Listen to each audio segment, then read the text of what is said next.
Hello everyone, welcome to episode 3 of the College Podcast. Today I'm joined with Sada and I'll let her introduce herself. Hi, my name is Sada. I am a first year VM in Oboe Performance here at LSU.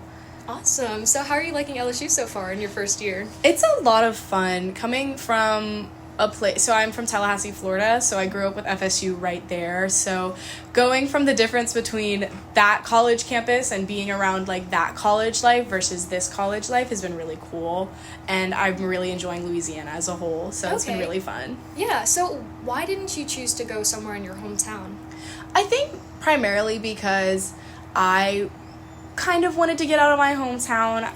It was not that I wanted to escape or anything. It was just one of those things of just like wanting to see what else is out there in the world and kind of see if I could get on my feet while not having my parents so close, as well as LSU gives out great scholarships. So that really helps. Oh, definitely. So would you say your choice was more fueled by the side of things like getting away from your parents, or was it more so the music opportunities that you were influenced by?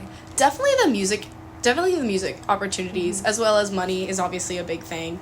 But the musical opportunities and the professors of the two colleges, I felt like I meshed a little better with the professor here at LSU than FSU. And not saying that the FSU professor isn't great. He's amazing. Right. But it's like one of those things of just like I personally felt like I worked with Dr. Parker better. Right, definitely different personalities go together different ways. And like you said, it's very nice to get away and see new things.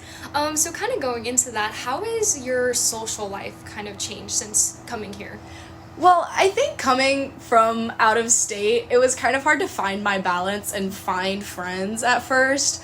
I definitely feel like the first couple weeks, I wasn't necessarily alone, but it was like one of those things of, I'll meet someone here at Welcome Week, and then we'll talk for a couple weeks, and then it's like we only really talk when we see each other in class, not really hanging out outside.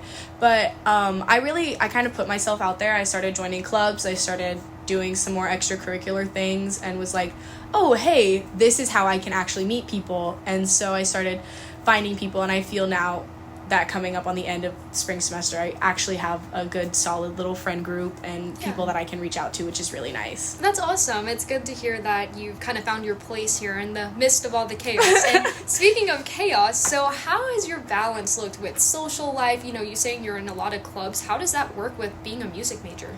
So being a music major can be very overwhelming. It's just kind of one of those things of being able to plan out success, like your day successfully, your weeks, and figuring out what you can and cannot do. Right. So one of the clubs, well, I'm kind of only in one, but the club that I'm in is a kind of an outdoorsy camping club, so they like to plan trips and stuff. Okay. And I really like going on those trips, but sometimes it's just a little much with my academic load. So for example, I went for one over fall break, but then they had one a couple weeks later. It was like a quick one, and I was like, oh, I can't do this because I have to prepare, I have to practice and stuff. Right. So it's just figuring out what I can fit in my schedule and how I can work around my primary like music schedule and how the other aspects can fit in that. Right. And so what does the kind of day-to-day life look like for you as a music major? So I choose to do my classes in the morning because I feel like early morning classes work better for me than later in the evening classes. Right. So my day starts bright and early at 7 in the morning. It's because Mondays I have warm-up class at 7:30. Okay. So I have to be in the School of Music by 7:30, and I get up like 30 minutes before because I quickly get ready and I'm like, okay, this is fine. Hey, as long as you make it there. I know.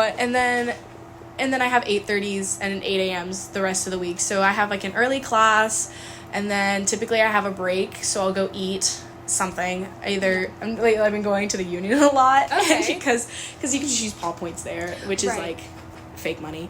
And so I'll go to the Union, get something, and then I'll come back for more classes. Monday, Wednesday, Friday I have rehearsal, so I do that, and then I'm typically done with my day around 3:30.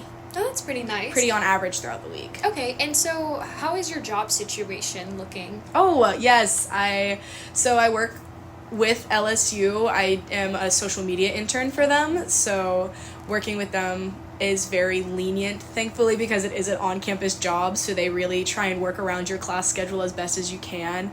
I think my job's a lot more lenient than others could be because it's a lot of more video editing, video filming, because it's social media, so it's not like I have to constantly be in the office or working a desk shift or something like that. So it's pretty nice because I can kind of be like, hey, I'm gonna start editing this video right now, and then I'll text my boss and be like, hey, I'm editing, and then I'll text her when I'm done, and I can work from home, and whenever we're filming, obviously, we're out in the wild, so so she's like there, and that's pretty nice. They're very easy to work with when scheduling.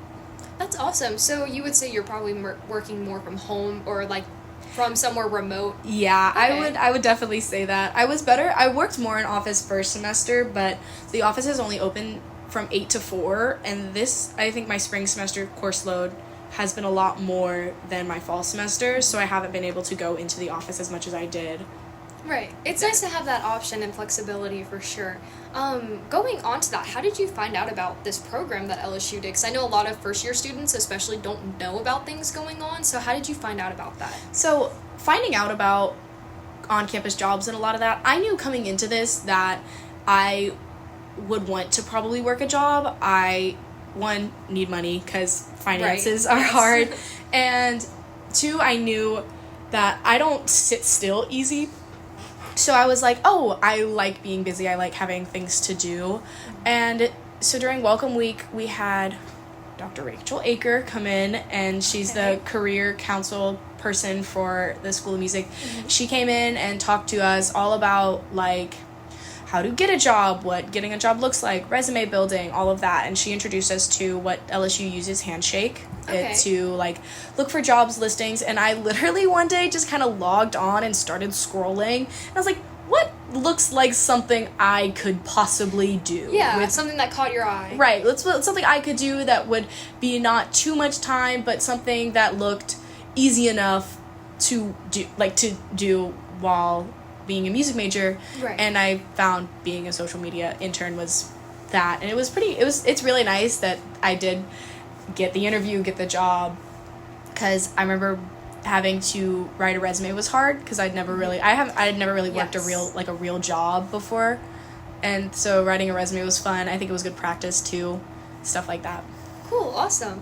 And so you said you came from Florida. How has your living situation been being on campus? You know, the dorms, they are the dorms. I definitely think there are nicer ones on campus and there are poorer ones on campus. I think I have a pretty average one. I'm in Broussard, which is right by MDA and the School of Music, which is really nice because it makes I think I really like Broussard because of where it is, like the location, because it makes it so much easier to get to all my music classes and get to all my stuff like that.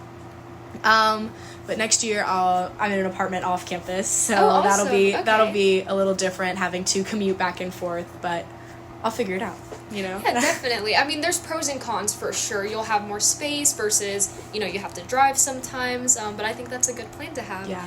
And so far, are you enjoying your major, doing music? I really am. I feel like I always hear music education majors be like, oh, by sophomore year I knew I wanted to be a music educator, or oh, like by this time I knew I wanted to teach at a college level, this. Right. And I kind of feel that way when it comes to performing. Like, I knew pretty early on that I wanted to perform, that I wanted to inevitably end up working in an ensemble somewhere, and being able to work towards that goal has been really fun. And I feel like it's been, because it's different than high school, because obviously, like, I would take music classes and all these things, but I would also have AP US history, math, all these things. And not saying I don't have them, but now it's a lot more focused. It's a lot more focused on music and actually doing what I want to do, and it's really fun, honestly. Like, it's I feel really lucky to be able to just be like, oh yeah, I play my instrument, and it's really fun. for the most part. Yeah. I mean, it's awesome that you just get to do something like that you really love.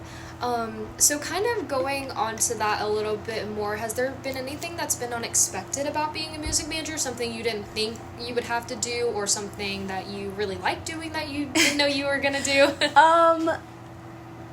Something that I wasn't really expecting was some of the responsibilities and miscellaneous courses you have to take, because obviously as a performance major your job is very lucrative, so they're kind of like, they want to set you up for success, so you have to take classes. I'm taking one right now that's called Inspiring the Artist, and it's basically about what you can do as an artist to try and get work, like portfolio building, resume building, all that. And it's kind of about that, and I don't love that, but I mean, I understand why they do it. It just I wasn't expecting to have to take that. It's kind of more of like a lucrative part of it. Yeah, it's kind of one of those things that's like, you'll go into class and they'll be like, so what inspires you today? And you're like, I really don't know. Music. It's one of those things that you're just like, okay, yes, for sure. Very mundane type of thing, right? I definitely understand that. But has there been, and like the opposite, something you really enjoy that you didn't know you would be doing? So a conference came in town for double reads. Wow. And I actually had a lot of fun doing that. I didn't know. I know people go to conferences, obviously, and it's International Double Read Society. And like I have known about the bigger one, but I didn't know that they were doing smaller ones. And so they did like a Midwest symposium. Mid-South. There we go. Mid-South symposium. And that was really fun because I was like, oh wow, it's kind of fun playing dress up and going to a conference and feeling professional and meeting new people and all that. So that was something I didn't expect that I'd have to do, but it was really, really fun. Okay, awesome. And kind of going on to like conferences and festivals, do you have any festivals coming up? I know that music majors kind of do things like that. I'm not performing in any festivals, but I am going to be working in California. I'm going to be like a camp counselor for the Idlewild Music Summer Academy or something like that. And okay, it's like awesome. It's like an arts camp for, I think, first couple weeks it's elementary schoolers, and then the next couple weeks it's middle schoolers doing like orchestra and band camp. Okay, so a lot of young it's a lot of younger students. Musicians. Yeah. Okay. So that'll be fun. It'll be new. I've never been a camp counselor before, but I feel like it's one of those things that you see on TV and you're like, I'm living out my camp rock fantasy right now. We'll definitely have to do a follow-up and see how it goes. I am Demi Lovato. Thank you. And then, so going back to how you were talking about kind of wanting to be an ensemble maybe when you were finished with school, what does your 5-year plan look like right now?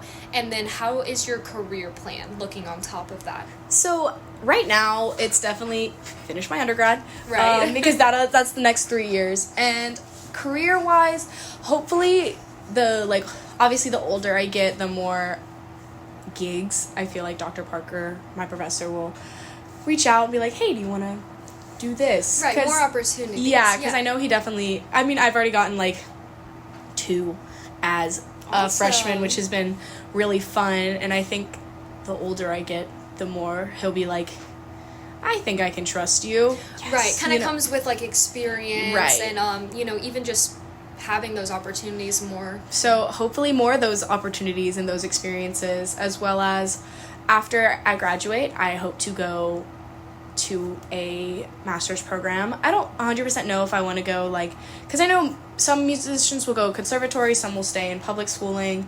I don't really know what I want to do. I'm a firm believer in free college is best college. Right. So obviously I'm going to dip my toes in many different pools and see where that leads. But I definitely want to go get my master's, continue learning, and then after that, hopefully start auditioning for things. Because I don't 100% know if I want to go all the way to the doctorate yet, because my end goal isn't necessarily to be a professor like some people are. Some people's end goal is, I know I definitely want to have a performing career beforehand, so I hope to get the opportunity to do that through a really good master's program. Definitely, that makes sense. Do you have any, like, top contenders right now for either schools or, like, conservatories, things like that? Yeah, I mean, I really like the professor at the Boston Conservatory. Okay. Amanda Steinfried, I think is her name. I auditioned for her for my undergrad, and she was lovely to work with. Again, just money, and Right, she was definitely. lovely to work with, and I really enjoyed working with her. And Boston's a great area, a lot of opportunities there. Yeah. Not as much as like Juilliard in New York, but also Right. it's like one of those things of like, do you really think you can get into a crazy school like that? And Yes, sometimes you just stay humble, you know? Yes. I wouldn't mind coming back to LSU for a master's, but I know Dr. Parker will want me to leave. I know he'll try. Go see the world. Yeah, he'll be like, get out of here. I'll be like, well, okay, twist my arm, you know. So do you think the decision will more so come down to how you connect with a professor or a school, or like the money side of things? Hopefully both. I tend to try and audition, at least for undergrad. What I did was I only really auditioned for schools that I knew I would enjoy the professor with. Okay. Yeah. I tried meeting with as many of them as I could. Obviously, when I was auditioning for colleges, Dr. Parker didn't have the job yet because he was still in the midst of hiring. So I hadn't committed anywhere before he was announced because I was kind of waiting on that. Oh, I bet that was a hard decision. Yeah, because I know because I had known the professor at LSU before, Professor Pennington, and I really connected with her. That's kind of the whole reason I auditioned at LSU. Then she left, and I was like, well, Yeah. this is awkward. It's a awkward turn of events for sure. Yeah, so I kind of waited on that, but, and then I met Dr. Parker, and it was actually, he was great. He was very kind, and I was like, I could do this, and I don't regret my decision at all. But it definitely Good. came down to how well I connected with the professor and inevitably the money as well. Right, and I'm sure it's a plus not being so far away from home where it's not too terrible to go back and see your Yeah. family. My second contender was Michigan State, so I would Yeah, have been a definitely a lot distance. further away. Yes. Okay, and so my final two questions for you today is first, what do you wish you knew before going to college? I wish I knew how to proactively balance, like, you know how people talk about those 4 buckets of life? Like Yeah. the work bucket, social bucket, academic bucket, and for me it'll be like my practice / music bucket.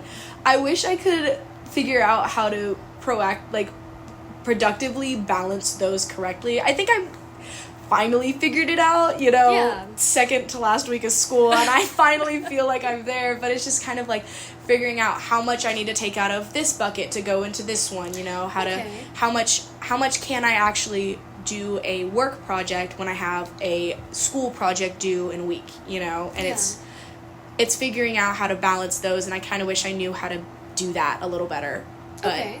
I'm learning how to do it, which is Yeah. Have you found that, like, particularly in one of those 4 categories, that one's been harder, like, either finding time to practice or, like, finding time to, like, do your job? Honestly, I think the hardest one would be the social aspect of it all, because I have obviously friends in the College of Music, and I get to see them a lot more than let's say the friends that I made in my camping club, because the girl I'm living with next year I met through my camping club. Okay. And I think we've hung out maybe a total of 4 times this semester, because it's really hard to hang out with someone who's not a music major, because you actually have to plan it out to see them. That makes sense. Yeah. And she's a sociology major. Well, she's graduating. She's going to law school. Oh, wow. But so trying to figure out like how to go out and see her and do all these things has definitely been harder. So I would say the social bucket has been the one that honestly has suffered the most, but I think my friends are really patient with me, which is really nice. Yeah, definitely. It's very grateful that they're like, yeah, we get it. You have a concert, a rehearsal. Or you just have to practice. I have to practice. Yeah. Read, make. Oh my gosh. Yeah. All right, and so my final question for you, what is some advice you would give to somebody interested specifically in either music or oboe as a major? Okay, for music, always do it. I think the people who are like, oh, I really want to be a music major, but I'm scared I'll get no money, like, just do it. I think there's plenty of I think the worst thing you can do is not do it, because you can always add a minor, add a double major, right? Do things like that. It does make it harder, but I feel like it also if an inkling of you wants to be an artist, I think you should always let that part of you prosper, because I think it's just so beautiful. I think we need more artists out there. I think we need more people to create music. And specifically for oboe, don't push off the things that you know you have to do. For me, it's reed making. I will push it off. I'll be like, oh, I'll do it tomorrow. Oh, I'll do it tomorrow. And tomorrow never comes. Yeah. and then I have 2 blanks and a day 1 due in 24 hours. And I'm like, well, I've made my bed. Now I have to lie in it. So it's one of those things of you really, specifically for oboe, like you really have to stay on top of the things that you don't always enjoy. Right. Because you have to know those skills. It's not something you it's can. It's not optional. Yeah. Okay. Well, awesome. Well, thank you so much. Do you have any final words to say? Thank you for inviting me. Of course. Well, that concludes episode 3.